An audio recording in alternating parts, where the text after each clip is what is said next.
The flaring of tension between India and China after the latter intruded into Indian territory and established a post there has again popped up the long-awaited India-China border disputes.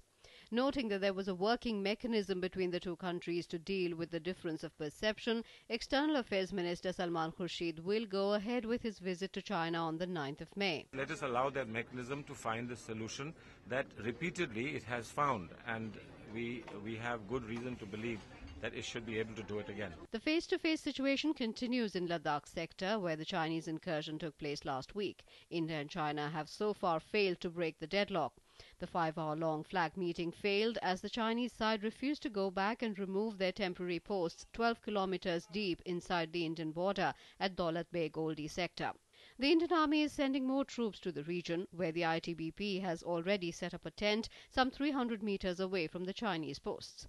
The Parliamentary Standing Committee will meet on Friday to address the issue.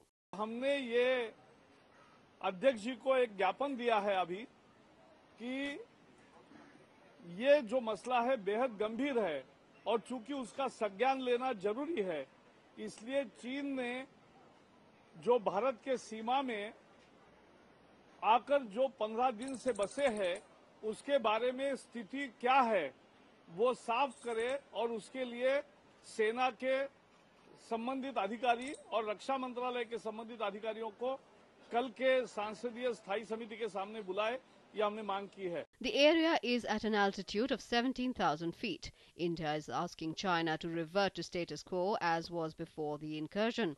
Negotiation is on at various levels to resolve the issue peacefully. Transgressions in the Ladakh sector and Arunachal Pradesh have taken place earlier also. But experts feel that the recent incursion has made the situation complex and may have a repercussion on the Chinese Prime Minister's India visit in the last week of May and Defence Minister A.K. Antony's visit to China. Army Chief General Bikram Singh, who was on a 3-day tour to Jammu and Kashmir, has briefed Antony on these incursions taking place in Ladakh. Meanwhile, the United States has advocated the peaceful and bilateral resolution of the boundary dispute between India and China. Bureau Report, DT News.